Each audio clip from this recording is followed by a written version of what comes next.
Bonjour tout le monde, je m'appelle Utpal Kumar. Bienvenue dans la chaîne Français avec Utpal. J'espère que vous allez bien. Moi, je vais bien aussi. Je vais vous expliquer comment utiliser il faut au français. অর্থাৎ আমি আজকে আপনাদের মাঝে বুঝাবো বা জানাবো il faut কিভাবে ব্যবহার করতে হয়। il faut কি? il faut কি, কেন, কিভাবে ব্যবহার করতে হয়।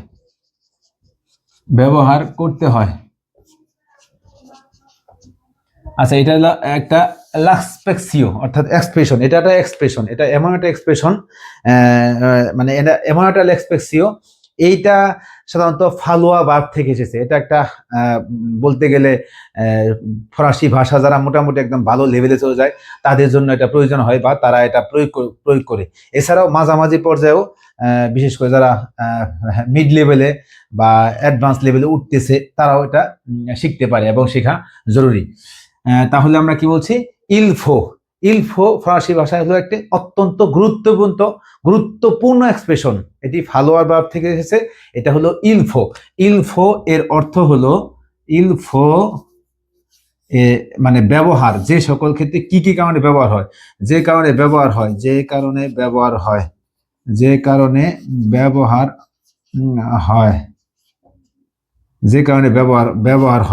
ব্যবহার হয় সাধারণত আমরা কয়েকটি কারণে, বিশেষ করে সবগুলো কারণটাই একটাই, অর্থাৎ বাধ্যগত কারণে, অর্থাৎ প্রয়োজন। যেমন এক হইল প্রয়োজন, দেখেন একই সব, প্রয়োজন, এই দরকার, অথবা মানে অবশ্যই করা দরকার, তারপরে উচিত, লাগবে মানে বলি না যে মানে এটা দরকারি, এরকম খুব লাগবে তাছাড়া হবে না, এরকম আর কি, এরকম কথাটা আর কি, যে এটা দেওয়া ঠিক না। তারপর দিলাম, দেখেন প্রয়োজন, দরকার, অবশ্যই করতে হবে, উচিত বা লাগবেই, মানে এমন একটা বিষয় যে এটা প্রয়োজন, এটা দরকার, এটা করা উচিত, এটা করতে হবে, এটা করা যাবে না, এরকম ক্ষেত্রে শুধুমাত্র ব্যবহৃত হয়।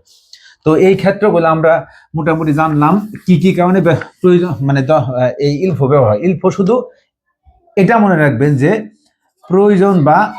প্রয়োজন, এই উচিত, এই দরকার, এই তিনটা কারণেই ইলফো ব্যবহৃত হয়, মানে মেইনলি তিনটা কারণে ব্যবহৃত হয়। এখন এই ব্যবহারগুলো কি কি, এই ব্যবহারগুলো আমি প্রত্যেকটা আলাদা আলাদা করে শিখিয়ে দিব, খুব ভালোভাবে দেখবেন। যেমন এতে হচ্ছে আমরা একটা কারণে সাধারণ যে প্রয়োজন হয়, সাধারণ প্রয়োজনে আমরা ব্যবহার করতে পারি কিভাবে? এই ইলফো প্লাস আন্দিকাটিভ।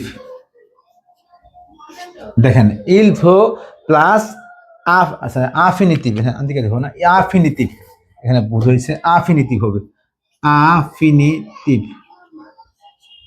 দেখেন ইলফো প্লাস আফিনিটিভ অর্থাৎ কি বলছি এখানে, যে ইলফো হবে তার সাথে ভার্বের মূল ফর্মটা হবে, তার সাথে ভার্বের এই যে মূল ফর্ম, এটা হলো মূল ফর্ম। যেমন তাহলে আমি যেমন কি বলতে পারি, একটা উদাহরণ দেব শুধু, ইলফো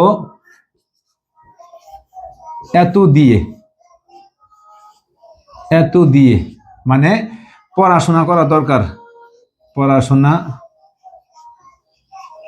করা এই দরকার, উচিত বা প্রয়োজন, যেটা দেন আপনি। দেখেন এক নাম্বার সূত্র কি, এটা শুধু কোন ক্ষেত্রে ব্যবহৃত হয়? সাধারণ ক্ষেত্রে। সাধারণ, এখানে এটা লিখে দিই, সাধারণ ক্ষেত্রে, মানে সাধারণ ক্ষেত্রে নর্মাল ক্ষেত্রে একদম। এই দেখেন সাধারণ ক্ষেত্রে ইলফো প্লাস ইনফিনিটিভ অর্থাৎ মূল ফর্ম, আফিনিটিভ মানে মূল ফর্ম, ভার্বের মূল ফর্ম। উদাহরণ হলো কি, এটা হলো উদাহরণ, আর এটা গঠন। দেখেন উদাহরণ কি হচ্ছে, ইলফো এত দিয়ে মানে পড়াশোনা করা দরকার বা পড়াশোনা উচিত বা পড়াশোনা লাগবে, পড়াশোনা করতে হবে, এরকম বোঝায় আর কি। এখন দেখেন আরেকটা 2 নম্বর সূত্র হলো ইলফো প্লাস, এটা হলো এক ধরনের কি বলে, এটা হলো এই নাউন, এক ধরনের নাউনকে আপনি ব্যাখ্যায়িত করার জন্য এটা বলতে পারেন। যেমন কোনো জিনিস প্রয়োজন, এক্ষেত্রে যেমন কোনো জিনিস প্রয়োজন, কোনো জিনিস প্রয়োজনের ক্ষেত্রে, কোনো জিনিস এর ক্ষেত্রে, কোনো জিনিসের ক্ষেত্রে, যেমন উদাহরণ আমি একটা দিতে পারি, ইলফো, ইলফো দো ল, ইলফো দো ল, অর্থাৎ আমার মানে এখানে কি হয়েছে, কোনো জিনিস প্রয়োজন পড়েছে, ইলফো দো ল অর্থাৎ পানি প্রয়োজন, পানি দরকার, পানি পান করা উচিত বা পানি দরকার, এরকম বোঝানো হয়েছে আর কি। তো এখন দেন 3 নাম্বারটা হলো, এখান থেকে বুঝেন, এখানে একটা ইলফো ভার্বের মূল ফর্ম দিয়ে হলো, ইলফোর সাথে নাউন যোগ করে হলো একটা কোনো জিনিস প্রয়োজনের ক্ষেত্রে, এছাড়া নির্দিষ্ট ব্যক্তির ক্ষেত্রে হয়। এটা হলো মানে এটার ব্যবহারটা দেখতে পাবেন, ইলফো প্লাস, সরি ইলফো, এখানে কু হবে, কু, ইলফো কো প্লাস আফিনিটিভ, আফিনিটিভ ভার্ব, অর্থাৎ ভার্বের যে মূল, আচ্ছা এখানে বা আফিনিটিভ বলতে হয়, আবার সাবজংটিভ ভার্ব বলতে হয়, সাবজংটিভ ভার্ব, সাবজংটিভ ভার্ব দিই, সাবজংটিভ ভার্ব, এখানে আফিনিটিভ দিলে হয়, সাবজংটিভ ভার্ব দিলে হয়। আসলে এখানে আফিনিটিভ দিলে ভুল হবে, কারণ এখানে মূল ফর্মটা ব্যবহৃত হয় না, এখানে একটা সাবজংটিভ ভার্ব যেটা তার সাথে ব্যবহৃত, মানে যেটা আপনার প্রয়োজন আর কি, এরকম। এখন এটা কোন ক্ষেত্রে ব্যবহৃত হয়, ইলফো প্লাস সাবজংটিভ ভার্ব, এটা কোন ক্ষেত্রে হয়, এটা হলো শুধুমাত্র নির্দিষ্ট ব্যক্তির প্রয়োজনে, যখন ব্যক্তিকে নির্দিষ্ট করা হয়, এটা মাত্র নির্দিষ্ট ব্যক্তির প্রয়োজনে, নির্দিষ্ট ব্যক্তি যখন প্রয়োজন হয় তখন এটা ব্যবহার করা হয়। তাহলে ইলফো, যেমন উদাহরণ, ইলফো কু তু বিয়া, তু বিয়া মানে তু বিয়া, দেন ইলফো কু তু বিয়া মানে তোমার, এখানে কি বলছে যে ইলফো কু তু বিয়া মানে তার তার যা, তার আসা উচিত, তার আসা উচিত, এরকম মানে তার আসা উচিত। তারপরে আবার একটা হলো নেগেটিভ ক্ষেত্রে, নিষেধ করার ক্ষেত্রে, ইল মানে নেগেটিভ করার ক্ষেত্রে হয় ইল নো, এটা ইল নো ফোপা প্লাস ব্যাড আফিনিটিভ, এটা হলো মূল ফর্ম, এটা ভার্বের মূল ফর্ম হয় এখানে নেগেটিভ ক্ষেত্রে, নেগেটিভ ক্ষেত্রে, নেগেটিভ ক্ষেত্রে, নেগেটিভ ক্ষেত্রে। তো তাহলে যদি এর একটা উদাহরণ দিই কি হয়, ইল নো ফো পা ফুমে, ইল নো ইল নো ফো পা এই ফুমে, ফুমে অর্থাৎ ইল নো ফো পা ফুমে অর্থাৎ আপনার মানে ধূমপান করা নিষেধ, ইল নো ফো পা ফুমে ধূমপান করা নিষেধ, এখানে নেগেটিভ করতে বলছে। এছাড়া প্রশ্ন করার ক্ষেত্রে যখন আমরা ইউজ করি, প্রশ্ন করার ক্ষেত্রে ইল ফো, এটা হলো আমার প্রশ্ন জন্য যে ভাষণ দিয়ে করি আমরা, এখানে যদি সবভাবে হয় আমি ভাষণ দিয়ে করি, এই ফো ইল, এই ফো ইল, যেমন এখানে ফো ইল পাক্তি, এই ফো ইল পাক্তি মানে যাওয়া উচিত, মানে বা স্থানটা ত্যাগ করা উচিত, স্থানটা লিভ করা উচিত। এখন আপনাদের মনের মধ্যে একটা প্রশ্ন জাগতে পারে, বা এটা স্বাভাবিক, যেমন আমার মনে এটা প্রশ্ন জাগছে যে আচ্ছা ইলফো এবং আমি আগে যেটা দৌবুয়া ভার্ব দেখাইছি, এই ইলফো আর দৌবুয়া ভার্বের মধ্যে তাহলে তফাৎ কি হলো? দৌবুয়া ভার্ব কিন্তু উচিত বা করা বাধ্যগততা বোঝায়, তাহলে ইলফো এখানে বলতেছেন আপনি করা উচিত বা প্রয়োজন বা দরকার বোঝাচ্ছেন, তাহলে এই ইলফো আর দৌবুয়ার মধ্যে তফাৎটা কি? আচ্ছা ইলফো আর দৌবুয়ার মধ্যে তফাৎটা আমি দেখিয়ে দিচ্ছি।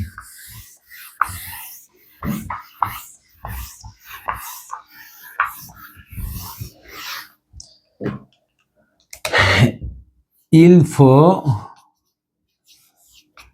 ব্যাস, ব্যাস, আচ্ছা ব্যাস এই বদলে হবে না, এখানে অবশ্যই তুলনা দিই, ইলফো তুলনা এই দুভুয়া।